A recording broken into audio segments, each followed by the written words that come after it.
Hello friends, మిత్రులందరికీ నమస్కారం. Welcome to our channel. AP రాష్ట్ర బడ్జెట్ 2026లో భాగంగా ఎన్టీఆర్ భరోసా పథకానికి సంబంధించి రాష్ట్ర ప్రభుత్వం దాదాపు 27,719 కోట్లయితే ఖర్చు చేస్తున్నామని చెప్పి ప్రభుత్వం అయితే ప్రకటించింది. అలానే మనకు అసెంబ్లీలో కూడా చర్చలు అయితే జరిగాయి కొత్త పెన్షన్లకు సంబంధించి. ఈ కొత్త పెన్షన్లకు సంబంధించి ముఖ్యంగా ఈ కేటగిరీకి సంబంధించినటువంటి పెన్షన్లకు అప్లికేషన్స్ అనేవి చేస్తామని చెప్తున్నారు మంత్రి కొండపల్లి శ్రీనివాసరావు గారు. అయితే ఆ పెన్షన్లు ఏంటి, వాటికి సంబంధించినటువంటి అప్లికేషన్ ఎలా ఉంటుంది, రిక్వైర్డ్ డాక్యుమెంట్స్ ఏంటి అనే వివరాలను ఈ వీడియోలో మీకు క్లియర్గా అయితే ఎక్స్ప్లెయిన్ చేస్తాను. రాష్ట్ర బడ్జెట్ కేటాయింపుల్లో భాగంగా కొత్త పెన్షన్లకు అవకాశం ఇస్తారా లేదా అనేది కూడా చెప్తాను. వీడియోని పూర్తిగా చూడండి.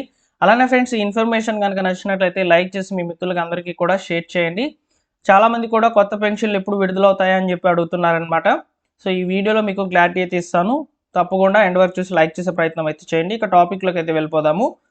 టాపిక్లో కనుక వచ్చినట్లయితే ఒకసారి మనకు రాష్ట్ర ప్రభుత్వం అందించినటువంటి ఈ యొక్క ఎన్టీఆర్ భరోసా పెన్షన్లకు సంబంధించి ఖర్చు చేయబోతున్నటువంటి నిధులకు సంబంధించిన ఇన్ఫర్మేషన్ అయితే ఇక్కడ చూసుకోవచ్చు. 27,719 కోట్లు అయితే ఎన్టీఆర్ భరోసా పథకానికి సంబంధించి అయితే రాష్ట్ర ప్రభుత్వం అయితే ఖర్చు చేయబోతుంది అనమాట.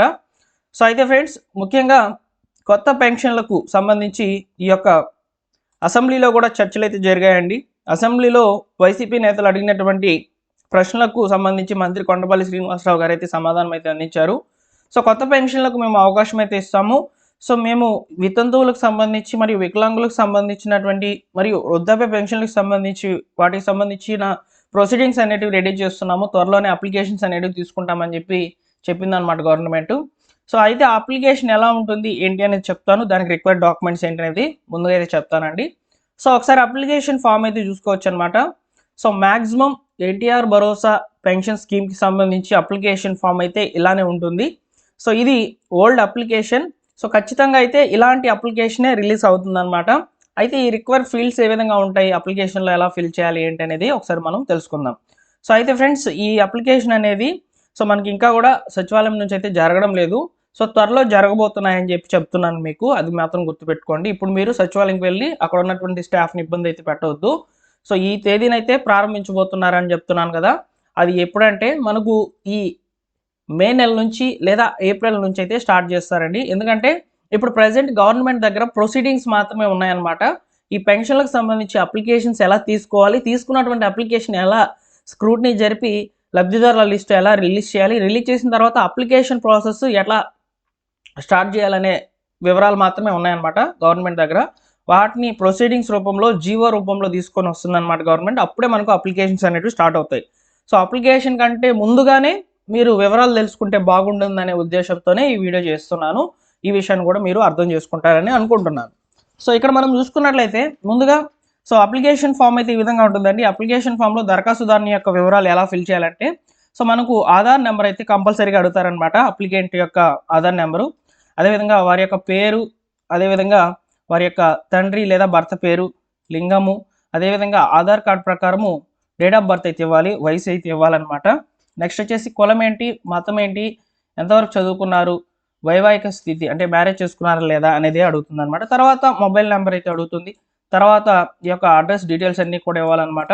ఈ అడ్రస్ డీటెయిల్స్ అన్నీ కూడా ఇచ్చేసిన తర్వాత ఇక్కడ మనం సెలెక్ట్ చేసుకోవాల్సి అయితే ఉంటుందన్నమాట పెన్షన్ రకము.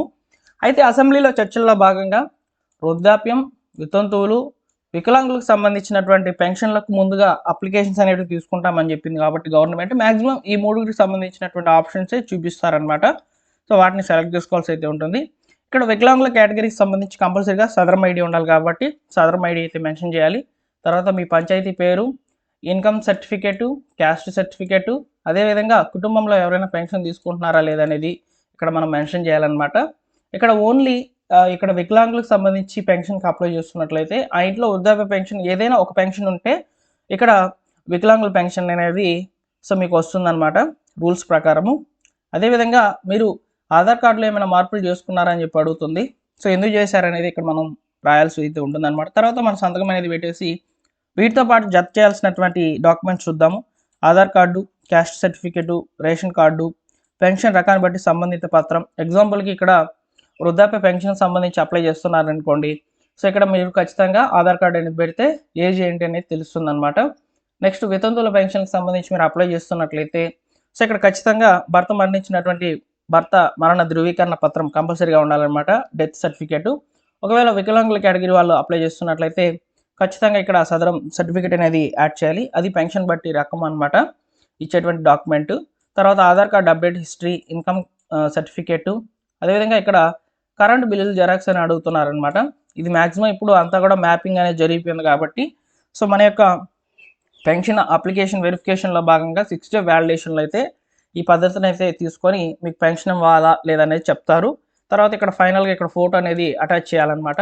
అటాచ్ చేసేసిన తర్వాత ఈ అప్లికేషన్తో పాటు ఈ డాక్యుమెంట్స్ అనేవి మన సచివాలయంలో అయితే ఇవ్వాలి. సో సచివాలయంలో ఇంకా అప్లికేషన్ తీసుకోవట్లేదు కాబట్టి సో త్వరలో అయితే తీసుకుంటారు కాబట్టి సో ఖచ్చితంగా అయితే మనకు మార్చ్ లేదా ఏప్రిల్ నెలలో అప్లికేషన్ ప్రాసెస్ అనేది స్టార్ట్ అవుతుంది. సో ఇలా అప్లికేషన్స్ అనేటివి ఏ 3 కేటగిరీలు, వృద్ధాప్య, వితంతువులు, వికలాంగులకు సంబంధించినటువంటి ఈ యొక్క పెన్షన్లకు సంబంధించి మాత్రమే అప్లికేషన్స్ అనేటివి జరగబోతున్నాయి అనే దానికి సంబంధించి ఈ విధంగా అయితే ఉంటుందన్నమాట ప్రాసెస్ అనేది. అంటే దీనికి సంబంధించిన ప్రొసీడింగ్స్ రిలీజ్ చేస్తే ఈ విధంగా ఉంటాయి. సో ఖచ్చితంగా చెప్తాను ఈ విధంగా ఉంటాయని. సో నెక్స్ట్ వచ్చేసి ఈ మార్చి నెల పెన్షన్లకు సంబంధించి కూడా కొంచెం సమాచారం అయితే అందించాలి మీకు. మార్చి నెల పెన్షన్లు ఈ ఫిబ్రవరి 28వ తేదీన ఇస్తారు. ఎందుకంటే మార్చి 1వ తేదీన సెలవు అయితే వచ్చింది, ఆదివారం వచ్చింది కాబట్టి సో మనకు ఈ ఫిబ్రవరి నెల పెన్షన్లు కూడా అలానే ఇచ్చారు. జనవరి 31వ తేదీన పెన్షన్ డిస్ట్రిబ్యూషన్ చేసి ఫిబ్రవరి 1వ తేదీన ఆదివారం వచ్చింది కాబట్టి ఫిబ్రవరి 2వ తేదీన అయితే పెన్షన్ డిస్ట్రిబ్యూషన్ చేశారు. సేమ్ అదేవిధంగా ఈ మార్చి నెలలో కూడా ఫిబ్రవరి 28వ తేదీన పెన్షన్ డిస్ట్రిబ్యూషన్ చేసి మార్చి 1వ తేదీన సెలవు ఉంది కాబట్టి మార్చి 2వ తేదీన ఈ యొక్క పెన్షన్ అమౌంట్ లాస్ట్ డేట్గా అయితే ఇస్తారనమాట. ఆ రోజు లాస్ట్ మీరు పెన్షన్ అమౌంట్ అనేది తీసుకోవాలి. ఈ మార్చి నెలకు సంబంధించినటువంటి పెన్షన్ అప్డేట్స్ ఈ విధంగా ఉన్నాయి. ఇకపోతే సదరం స్లాట్స్ గురించి మనకు ఇంకా సమాచారం అయితే రాలేదండి. సదరం స్లాట్స్కి సంబంధించి త్వరలోనే వస్తుంది ఇన్ఫర్మేషను. సో మేబీ ఖచ్చితంగా ఫిబ్రవరి నెలాఖరి లేకపోతే మార్చి మొదటి వారంలో ఈ యొక్క సదరం స్లాట్స్ బుకింగ్ అనేటివి ఓపెన్ అవుతాయి. సో నేను చెప్తాను, సదరం స్లాట్స్ కొరకు వెయిట్ చేస్తున్నటువంటి వాళ్ళు ఉండండి. ఇకపోతే చాలామంది కూడా అడుగుతున్నటువంటి మరొక ప్రశ్న, జిల్లాకు 200 కొత్త పెన్షన్లు అన్నారు కదా, అవి ఏమయ్యాయి అని చెప్పి అడుగుతున్నారు.